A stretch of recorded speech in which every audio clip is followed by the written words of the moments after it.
Here we go, ladies and gentlemen. Right next to me, we have Ashton Stanley, one of the up-and-comer 2-1 as an MMA record. Let's introduce you, Ashton, to all the MMA fight fans out there. Where are you born and raised? I was born and raised in Fort Bragg, California. As I was growing up, I went to high school over in Ukiah, California, and then wrestled through high school there, and then graduated, went and wrestled at Menlo College, and then when the pandemic started, I actually picked up MMA, started doing a lot of jiu-jitsu, striking, blah, blah, blah, and then I went back to my wrestling because I hadn't graduated yet, so I went back. I had one fight with you in August of 2021, yes. and then I went back, wrestled in college for a couple years, graduated last year, and then I had another fight last summer, and then I just fought for you in March. Had a little injury I had to reset from, so didn't get to fight in June, so it's good to be able to fight in August now. Now you're fighting for the title. It's the co-main event of the night at the undercard against Reno Bargain. What you think of Reno? I think Reno's solid, you know, it's a great matchup for me. I'm excited to get in there and dance with him. So now, have you watching some of his fights? I didn't get to see his last fight because we fought on the same card. That's right. Yeah. I heard he won by armbar, I think. Yes.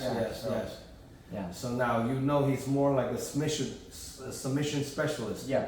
He just got his brown belt, and I believe it's under Ralph Gracie at in East Bay, some East Bay Academy. But how do you prepare for him?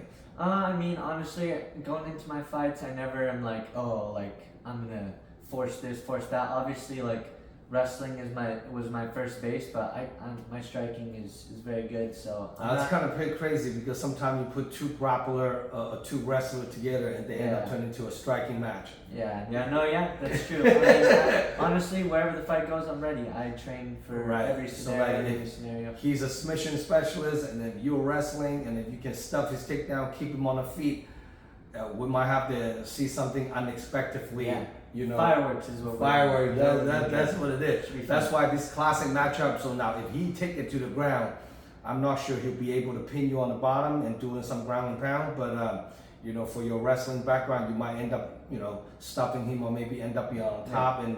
You know, but you gotta have to watch out ground and pound, brown belt. You don't want to get cut with some giant arm bar or something. No, there'll be some great scrambles. I'm excited. Yes. Now this is also the first fight you are going to do 3-minute round, no shin guards. Yeah, I'm excited for that. So how do you prepare for him?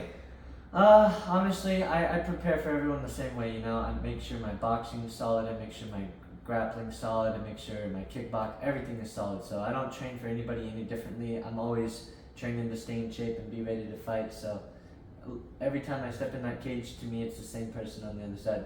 Maybe not same skill level, but same person as in, you know, I'm training hard in all these areas to make sure that there's no gaps when I get in there. Now, what rank are you right now on jiu-jitsu? Jiu-jitsu, I'm a blue belt right now, but I train under Benji Silva, very high level jiu-jitsu. So I roll around with the best guys. Does Benji Silva teach at CSA? Yeah, he does. Yep. And then you train at CSA? No, I train over at Kennel Boxing in San Leandro, and then Benji Fight Academy, and then Benji's is in Palo Alto. He's opening a new gym called True Movement up in Palo Alto. So Benji's opening his own gym? Yeah, I'll be opening up here in the next month or so. I'm pretty sure. So he won't be coaching in any other the gym. Is kind of pretty much. That's a good question. I think he will continue because he's a MMA coach too. You know, he coaches some of his guys that he's known for a long time. So we'll see what he does, but good things for him in the future for sure. Yeah, good for him. I know Benji for more than a decade now, so awesome to see those guys still stick with their roots and then keep expanding their arsenal and teaching knowledges and all that. That would be perfect. Now, do you have any concern to fighting a brown belt? No, I wouldn't be fighting if I had concerns of fighting anybody. You know, I'm confident when I step in there. I think I can get the job done. You know. So. Now, this upcoming fight's a 135-pound title fight. What do you walk around weight? I walk around at like 155 usually. So but I wrestled through college, so getting my weight down is, you know, it's not as hard as it would be for someone who obviously didn't grow up cutting weight and doing that kind of process, you know. So it's better for me in this situation because college wrestling, we turn around right after we weigh in and compete. There's no whole day to recover, so this is kind of nice, you know, to have the whole day to get yourself right and ready to go. Now, what's the perfect scenario if you on the amateur before you turn pro? Like how much longer? I think a couple more fights, you know, and then take on some boxing competition. I want to do a lot of boxing, so I think, you know, in the next year and a half, I should be pro. I don't see the rush into going. You know what I mean? I think evolving as a fighter and then making sure that you're ready to take on the competition that's in front of you is the most important thing. I don't think, you know, oh, you're 20 years old, you have to go pro now before everyone else. That doesn't really change anything. You know, it's everyone's gonna meet at that end destination, and whoever put in the most work and took their time is probably gonna have the best results. So I'm in no rush. I think. Now, how old are you right now? I'm 20. Just turned 23 in April, so a couple months ago. That's still young age. Yeah. You got a long way ahead of you. This will be my 4th fight, and I've had hundreds of wrestling matches and tons of sparring and boxing and stuff in the gym. So now we also at the Dragon House training facility. We also have a kickboxing sparring session here on August 24. You know, 3 1-minute round, and you have a multiple fight in one day. Cool, and we're also doing submission only grappling on that day as well. So on Saturday, August 24. If you guys want to look into it and get some more experience and train fight with different bodies, and I think it will be a good experience for all the up and comers. Making sure you guys check out DragonHouseMMA.com. All the info's up there. Now on this upcoming fight, do you have any special loved one, training partner, supporters, sponsors, coaches that you want to shout out to? Yeah, for sure. I mean, Olive Berry Fight Academy, man, they helped me so much. Make sure my body's right because as an MMA fighter, always getting banged up. So thankful for those guys over there. From Sifu Eric all the way down. There's so many people, I don't want to start naming names because I don't want to forget somebody, but Olive Berry Fight Academy, appreciate you guys. Kennel Boxing, Coach Arvin, he works with me a lot. He's gotten my boxing way better, so I appreciate him a lot. And then obviously Benji Silva, my jiu-jitsu professor over at True Movement. He's opening up a gym in early August, so out in Palo Alto, so keep an eye out for that. Should be awesome. So that's pretty good. Now, if your opponent, Reno Bergen, watching this interview, what do you have to say to Reno? Thanks, man, for taking the matchup. I'm excited to get in there and scrap. That's pretty much What do you think this fight outcome?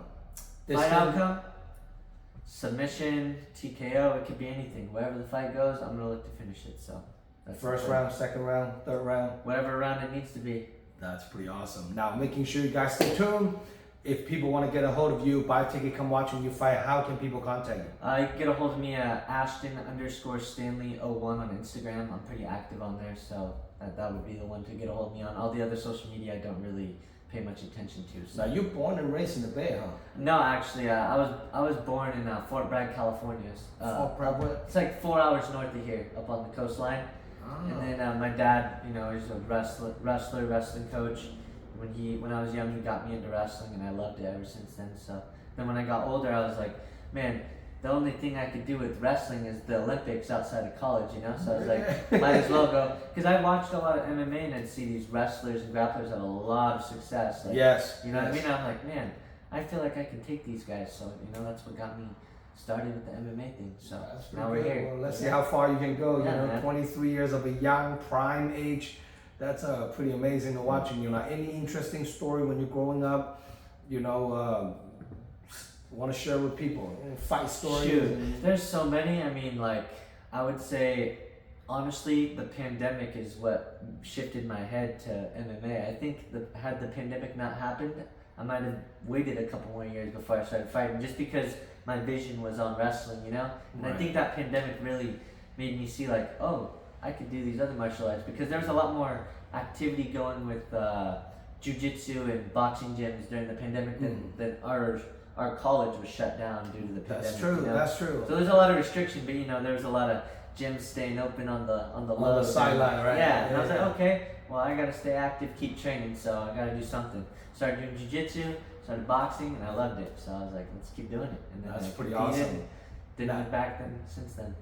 For more info about this upcoming event, August 17th at the historical building, Cow Palace.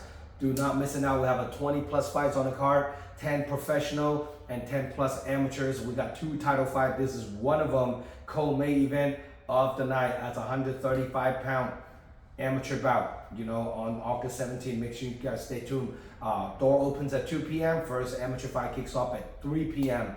Professional card kickoff at 6:30 p.m. So making sure you stay tuned. And this event's live stream pay-per-view nationwide. You can make it to the event. Order your pay-per-view voucher from DragonHouseMMA.com. Please subscribe our YouTube channel. Give us some love and support, and follow us on Instagram. Our last event of 2024, it's November 9th.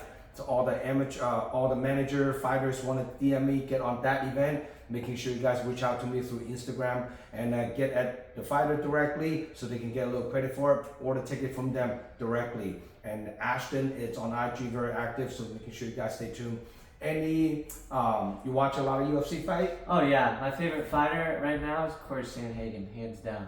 Now, he's gonna fight Khabib's Khabib's guy, cousin. yeah. Yep. What you think of that fight? Ooh man, I think it was super risky to take someone on that skilled and ranked that low in the division, even though obviously I think he's a top 5 guy at that weight. But I think if Khabib's guy can win this fight, it's going to shoot him right up to a title fight. I think this is the fight. Whoever wins is going to be the title. So I think, it's going to be a great matchup. I think Khabib's guys was 16, 17 and 0, something like that. Very good grappling. So if he can shut down wrestling, and it's a front push kick. Yeah, if Sandhagen can shut down his wrestling, I mean, he's a good striker too. So we'll see. I think both very well rounded. But who do you see winning that fight? Man, I don't think Khabib's boy has seen someone as well rounded as Sandhagen. So we'll see. I want Sandhagen to win because he's obviously everybody wants Sandhagen to win. Yeah. What's their age difference between those two? I think Sandhagen's in his mid-30s now, and I think it's Umar is his name. Umar is he's 20s. He's like in his 20s, yeah. So that's the only downfall that Sandhagen hasn't got beat up too bad though in his career. He's seemed to be pretty. His longevity is pretty good, so we'll see. But it's just when you're fighting an undefeated fighter, they come in with a different mindset. Yeah, they do. You but I mean, so Sandhagen's been in there with the best, so we'll see. We'll see how it goes. Woo! That was the one fight that I can't wait to watch it myself too. So for more info, check out DragonHouseMMA.com, guys. August 17, another huge stack card, first round fight. Formerly known as the URCC, now they rebranded as the first round fights, number 3, going down August 17. So making sure you guys stay tuned and check out DragonHouseMMA.com and also check out CowPalace.com. They have all the fights in Cow Palace listed, and the first round fight is definitely one of the heavy duty event for them to present to all the Bay Area, California as well. So I am Jono signing out. Good to have you on board, brother. Appreciate you, man. See you guys August 17.